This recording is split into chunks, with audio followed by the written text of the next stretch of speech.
E agora, há mudanças nas forças políticas da cidade? Que tipo de encaminhamento a gente deve ter? Isso De alguma forma. uma grande questão, né? Ah, é? Eu acho que é, porque, na verdade, nós temos um processo em curso, né? Não acabou. Quer dizer, tem uma comissão processante, processando o prefeito Demétrio, que está em fase de defesa. Isso vai evoluir por uma sessão onde será julgada a defesa do prefeito. Ele pode ser cassado ou não cassado. Se cassado, mudam as forças políticas completamente na cidade. Por quê? Porque se for cassado este ano ainda, pela legislação, o presidente da Câmara tem que chamar a eleição, né? Essa eleição pode ser direta ou indireta. Quem vai determinar isso é o judiciário, né? Ou seja, pode ter uma eleição. Juiz nenhum, a essa altura, vai fazer uma eleição direta. Tem um custo imenso. Será uma eleição indireta, ou seja, eleita pelos vereadores. E, se não me engano, qualquer cidadão pode ser candidato, não só vereadores, pela eleição direta. Então, nós temos se houver a cassação do prefeito, nós temos uma nova situação a ser colocada. Quer dizer, quem toma o poder? Quem tomar o poder com 1 ano de mandato significa necessariamente um novo líder político. Campinas vai conviver com esse quadro instável até a sucessão desse prefeito. governo. E isso é extremamente ruim para a vida da cidade, né? A questão do desenvolvimento, empresário nenhum vai investir em nada nesse período. Alguma empresa já deixou de vir para cá? John Deere, uma fábrica de tratores, investimento milionário, foi para Indaiatuba e declarou isso.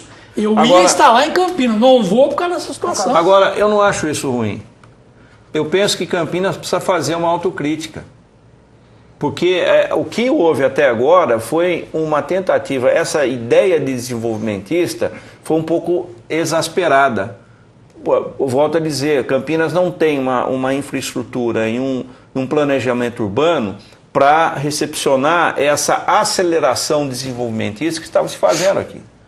Eu creio que talvez esse tempo seja um tempo também para se refletir sobre o que Campinas quer nesse desenvolvimento.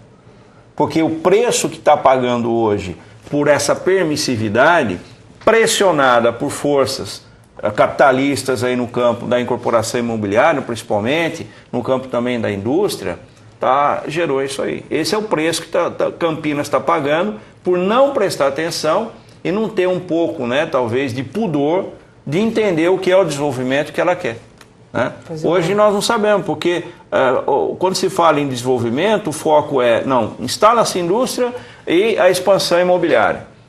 Mas como isso é feito, a que custo, por mais que tenha essa legislação, se não houver vontade política para aplicá-la, e essa vontade política tem uma série de componentes, o preço é alto.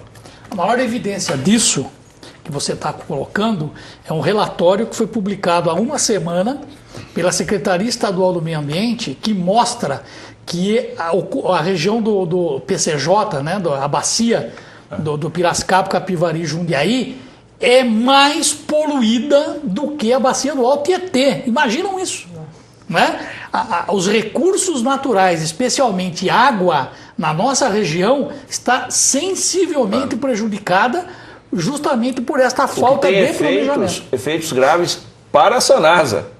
Não só para a Sanasa. Que é o polo ali de todo o problema. Exatamente. Quer dizer, é um custo maior para pegar essa água, para tratar essa água, disponibilizar essa água, né? Isso é custo público, inclusive. Claro. Né? Eu gostaria que vocês dessem uma consideração final, então, para esse nosso programa aqui. Ernesto? Eu acho que a situação de Campinas é muito delicada, a situação política de Campinas, mas mais delicada que a situação política é a situação administrativa.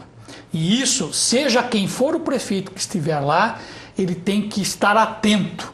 Se fosse eu o prefeito nessas condições, eu entregaria a gestão da cidade para o corpo funcional da prefeitura. Esse é o momento muito delicado que o servidor público, o gestor público de carreira saberia muito bem como tocar até chegar um novo prefeito com um mandato maior. Acho que precisa ter serenidade e muito cuidado para que as coisas não desandem de uma vez. Sheida? Eu não tenho uma visão não tenho uma visão negativista, né, do que pode acontecer. Porém, eu entendo que a gestão administrativa, Paulo, ela é decorrente da vontade política. Eu não coloco a administração na frente da política, porque senão negaríamos, né, o que é um governo. Assim, eu vejo que Campinas deve sair de uma situação um pouco melhor depois do próximo governo. Eu acho que esse é um ponto de inflexão que Campinas está vivendo. Ela precisa se ver, se olhar e olhar os seus defeitos e seus problemas. E ela, nesses últimos tempos, não estava fazendo isso. Então, essa crise talvez seja uma forma, né, mais forçada do campineiro ver a si mesmo e eliminar essa alienação, essa adesão, né, automática ao poder, porque está no poder. O poder precisa ser olhado sempre criticamente. E é isso que Campinas precisa começar a aprender a fazer de uma forma mais responsável. Senhor Pedro? Eu acho que acompanho mais ou menos assim o que está sendo dito aqui pelo meu colega Sheida, né? E completando o que eu já estava dizendo, né? É realmente seja o Demétrio, seja o próximo que entrasse caso ele for cassado, né? Tem que deixar a casa em ordem e organizar o processo de transição, né? E deixar e estimular o debate na sociedade, né? Para rever toda essa situação, rediscutir esse projeto de desenvolvimento, né? Discutir conceitualmente o que é burocracia, o que não é, o que emperra, o que não emperra, né? Eu acho que é um momento muito salutar no sentido de você realmente estimular e fazer com que a população veja isso de uma maneira positiva, apesar da desgraça que nós estamos vivendo, para ela aproveitar esse momento para rediscutir a política, né? Eu acho que esse é um momento importante e vamos ver isso de uma forma bastante positiva e tentar apagar, não apagar a história nunca vai ser apagada, ela tem que continuar existindo, né? Mas tentar apagar esse jeito de governar, né? Que é muito ruim para todos nós. Mas apesar de tudo, Campinas sobrevive. Ai, tomara. Professores Ernesto, Marcel e Pedro, agradeço a participação e a contribuição de vocês. Muito obrigada mesmo. E o programa Campinas, os desafios da metrópole vai ficando por aqui. Até o nosso próximo encontro. Até lá!